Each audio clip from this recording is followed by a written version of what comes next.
Hello learners, welcome to my channel enlighten knowledge. आज हम study करने जा रहे हैं टैक्सेशन सिस्टम में ऑब्जेक्टिव्स ऑफ टैक्सेशन के बारे में। ये जो टैक्स गवर्नमेंट के द्वारा लगाया जाता है वो किस पर्पस के लिए लगाया जाता है।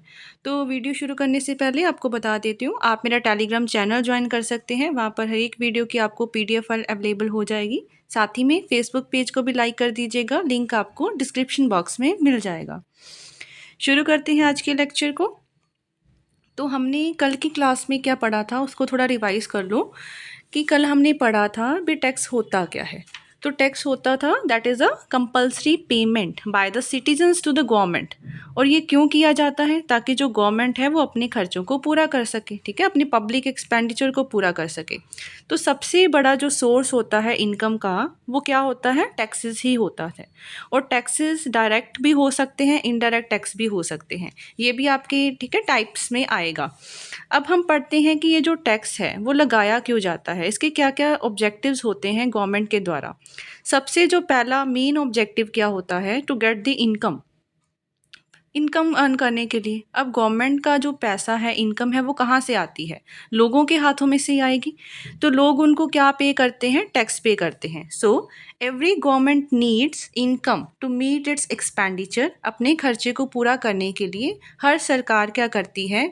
उसको क्या चाहिए? पैसा चाहिए, इनकम चाहिए। So taxation is one of the means of getting the income. और टैक्सेशन एक इसी तरीके का मीन होता है। सो टैक्सेशन एक ऐसा मेथड है जिससे सरकार क्या है, जितना पैसा कमाना चाहे ना कमा सकती है। क्योंकि टैक्सेस में एक फीचर होता है दैट इज़ इलास्टिसिटी। इलास्टिसिटी का मतलब इसमें क्या हुआ भी, गवर्नमेंट अपने तरीके से जो टैक्स है उसको कम या ज़्यादा कर सकती है। जिस तरीके से भी उसने इनकम को बढ़ाना है, ठीक है, तो वो और ज़्यादा टैक्स आप पे लगाएगी। और अगर उसने क्या है सोचना है आपकी वेलफेयर के लिए भी, टैक्स उतना का रेट क्या कर देगी? कम कर देगी। Second one is to regulate and control.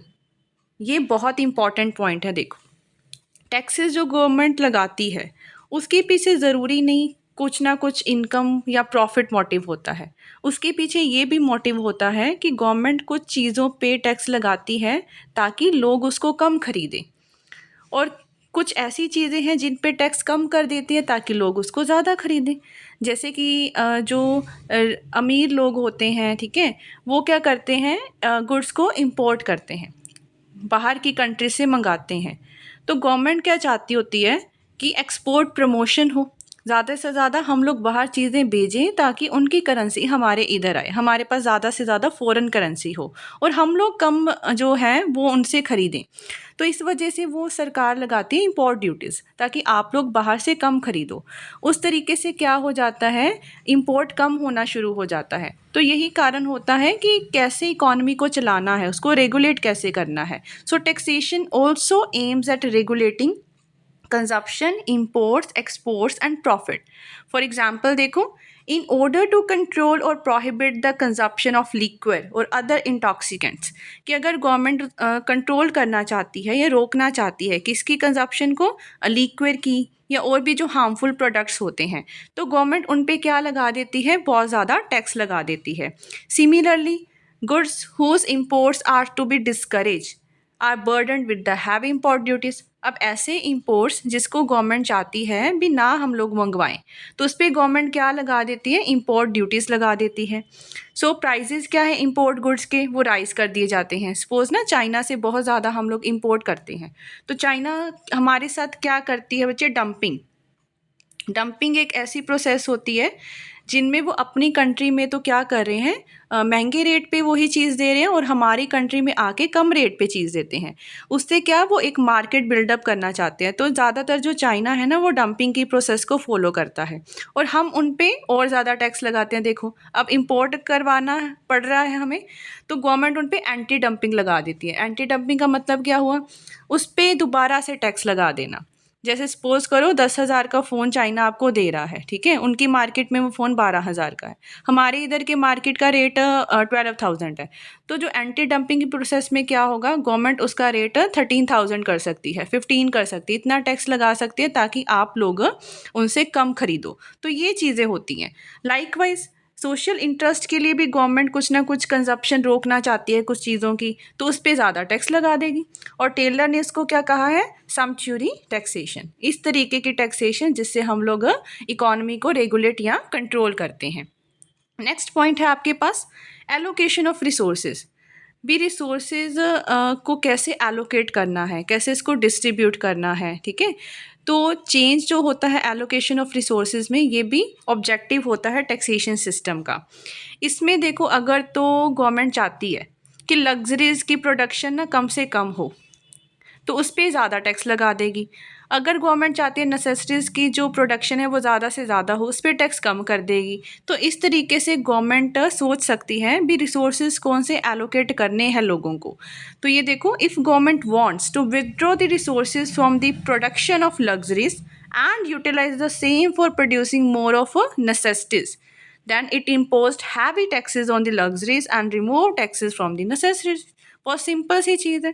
अगर उसने विड्रॉ करना है कि लोग लग्जरीज आइटम्स को कम खरीदें, तो ठीक है, वो क्या करते हैं, ज़्यादा नेसेसिटीज़ की प्रोडक्शन करवाना शुरू कर देते हैं।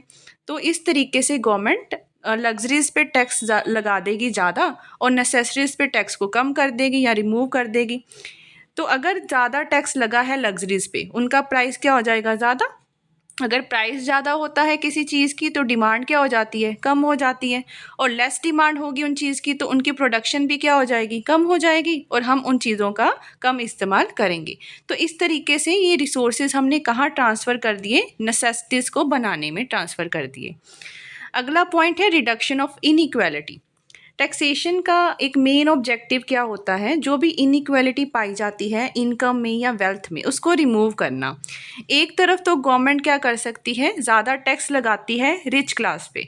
हमारे जैसे इंडिया में कौन सी टैक्सेशन पॉलिसी लागू होती है, दैट इज़ प्रोग्रेसिव, कि रिच पे ज़्यादा टैक्स लगाना उनकी इनकम के अकॉर्डिंग। जिनकी इनकम ज़्यादा है उन पे ज़्यादा टैक्स लगाना, जिनकी इनकम कम है उन पे कम टैक्स लगाना। तो इसी तरीके से गवर्नमेंट क्या है, हाई रेट ऑफ टैक्सेशन लगा देती है रिच लोगों पे। उनसे क्या है, पैसा इकट्ठा होता है, गवर्नमेंट को इनकम आती है, वेल्थ आती है। दूसरी तरफ क्या है, जो पुअर लोग हैं, गरीब लोग हैं, उन पे जो टैक्सेस हैं उनको कम कर दिया जाता है या ख़त्म कर दिया जाता है। तो अब देखो किनसे टैक्स को कलेक्ट किया गया, रिच वालों से। अब इसी चीज़ को यूटिलाइज़ किन के लिए करना है, पुअर क्लास के लिए, ताकि उनको ज़्यादा से ज़्यादा फैसिलिटीज़ मिल सके, ताकि वो लोग अपना स्टैंडर्ड ऑफ लिविंग अच्छे तरीके से मेंटेन कर सके। तो टैक्सेशन के साथ क्या हुआ कि हमने इनइक्वालिटी को ख़त्म करना है, रिडक्शन करना है उसका। नेक्स्ट है आपके पास, आगे बढ़ने से पहले मुझे ये देखो दिया गया है कि आप मेरा टेलीग्राम चैनल ज्वाइन कर लीजिएगा। कोई भी आपको वीडियोस की पीडीएफ फाइल वहाँ पे आपको अवेलेबल हो जाएगी। जो भी मैंने, आप प्लेलिस्ट चेक कर सकते हैं कि कौन कौन से टॉपिक्स मैंने कवर करवा रखे हैं।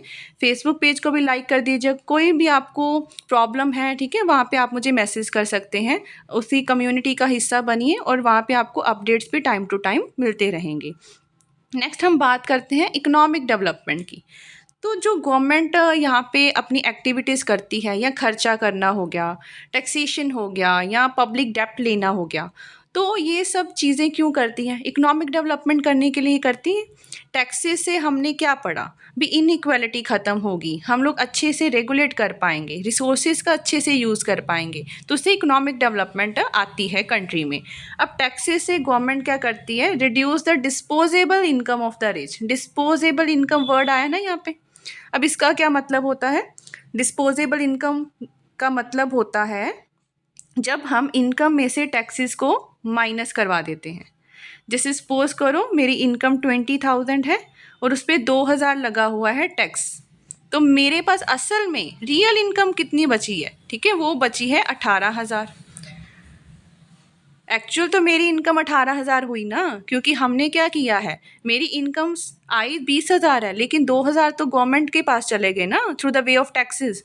तो इससे क्या होता है, अब ज़्यादा टैक्स, जितना ज़्यादा टैक्स लगाओगे उतना मेरे पास ये पैसा कम बचेगा, यही चीज़ है। अब ये पैसा रिच के पास अगर कम बचा तो वो जो अननेसेसरी गुड्स की जो है, जैसे लग्जरी आइटम को खरीद रहे हैं, वो कम हो जाएगा। नॉन असेंशियल गुड्स कम खरीदेंगे, उनकी कंजप्शन कम हो जाएगी। अब दूसरी तरफ क्या होता है, यही इनकम जो हमने गवर्नमेंट लेके आई है उसको यूटिलाइज़ किया जाता है प्रोडक्टिव एक्टिविटीज़ में। इसका मतलब अनप्रोडक्टिव एक्टिविटीज़ से आप लोग कहाँ शिफ्ट कर रहे हो, प्रोडक्टिव एक्टिविटीज़ की तरफ। तो प्रोडक्शन जो है वो बढ़ेगी इकोनॉमी में और इकोनॉमिक डेवलपमेंट ज़्यादा से ज़्यादा होगा। उसके बाद है control over the prices. Another objective taxation का है वो है प्राइजेस को कंट्रोल करके रखना। अब जो मेन कारण होता है प्राइजेस के बढ़ने का वो होता है मनी की सप्लाई का बढ़ जाना, ठीक है। मनी सप्लाई, मैंने मनी जो चैप्टर है उसमें पूरा कवर किया हुआ है। जो मनी की सप्लाई को इंक्रीज़ या डिक्रीज़ करना, ठीक है, वो बड़ा ज़रूरी होता है इकोनॉमी में। तो अगर मनी की सप्लाई ज़्यादा है, लोगों के हाथ में पैसा ज़्यादा आएगा, तो वो डिमांड भी क्या करेंगे, ज़्यादा करेंगे, ठीक है। When there is more money with the people there is more demand and hence rise in price. अब डिमांड सप्लाई से क्या हो गई, ज़्यादा हो गई, तो प्राइजेस क्या होना शुरू हो जाते हैं, बढ़ना शुरू हो जाते हैं। अब टैक्सेस से वे से गवर्नमेंट क्या करेगी, इस वॉल्यूम मनी को कम करने की कोशिश करेगी। अब आपके पास देखो पैसा ज़्यादा चला गया, गवर्नमेंट ने उस पैसे पे क्या लगा दिया, टैक्स लगा दिया। अब आपके पास वो पैसा कम बचेगा, जितना पैसा आपके पास कम बचेगा उतने ही डिमांड क्या करोगे, कम करोगे। डिमांड आपकी कम हो जाएगी ना, तो प्राइस क्या है, धीरे धीरे कम होना स्टार्ट हो जाएंगे, बिकॉज डिमांड आपकी लेस देन हो जाएगी सप्लाई से, सो प्राइस क्या हो जाएंगे, फॉल डाउन। तो इस तरीके से गवर्नमेंट प्राइजेस को कंट्रोल कर सकती है। तो ये थे ऑब्जेक्टिव्स ऑफ टैक्सेशन। अगर कोई भी कन्फ्यूज़न हो बच्चे, आप मुझे कमेंट सेक्शन में पूछ सकते हैं। अगर वीडियो हेल्पफुल लगी हो, चैनल को ज़रूर सब्सक्राइब कीजिए, like share and comment and press the bell icon, ताकि हर वीडियो की नोटिफिकेशन आपको टाइम टू टाइम मिलती रहे। Thank you.